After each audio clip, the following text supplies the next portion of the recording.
been dealing with tornadoes really throughout much of the night. It's been a very hectic Friday night going into Saturday.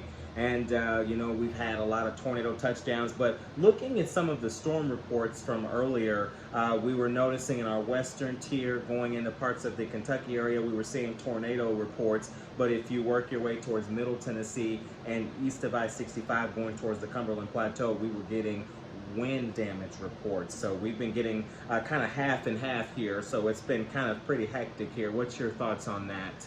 Well, I have to agree with the National Weather Service when it says that this is probably the worst storm to ever hit Kentucky. I agree that it really set the pace of breaking a record for tornadoes in the state of Tennessee. As you know, earlier we took a drive down to Gallatin and we took some back roads out of Lafayette to do that. And there were downed trees and limbs and debris all over the back roads everywhere. So... And also, may I not mention really quickly here, with the way how the system was set up, everybody, pretty much most of Middle Tennessee got a little bit of a tornado warning. Most of us did, got some tornado warnings, but really the most of the activity, the strongest of the activity stayed in our south central Kentucky areas. But I will say that some of us here in parts of Middle, and some of the Cumberland Plateau counties got served with a tornado warning, but I definitely don't think that it was as brutal as what, for example, went through parts of Mayfield, Kentucky.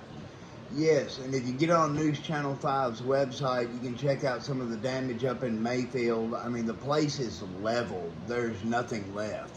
And I've got footage on the YouTube channel, on the News Channel 12 Now YouTube channel. It's also on all of our social media platforms, so make sure to check that footage out.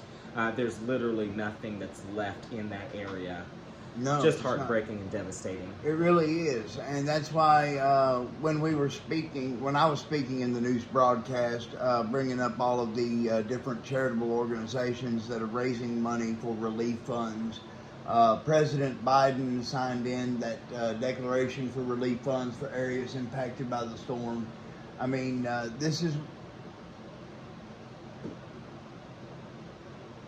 This is one of those times where we really should get behind one another. So if you want to donate, if you can donate, please do so. There are people out there that need your help. The toy drives are in full swing right now, coming up on Christmas time. A little bit of a happy note here. Yes, very much a little bit of a happy note. Christmas is for the kids. That's how we do it around my place.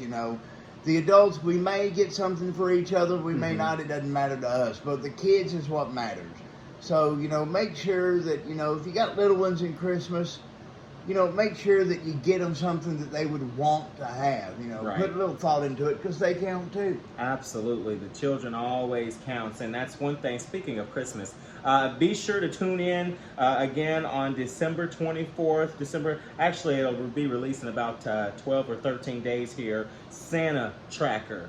That we use every year. We'll have the hat this year always, as Santa always gives me the latest information of where he's at, so I know to tell kids it's time to go to bed, so that way they don't see Santa Claus dropping presents at their house. Kids know if you see Santa, you're done. You don't get anything. He takes it all back because he can be stingy. That's right. It gets put on the naughty list. How about that? That'll work.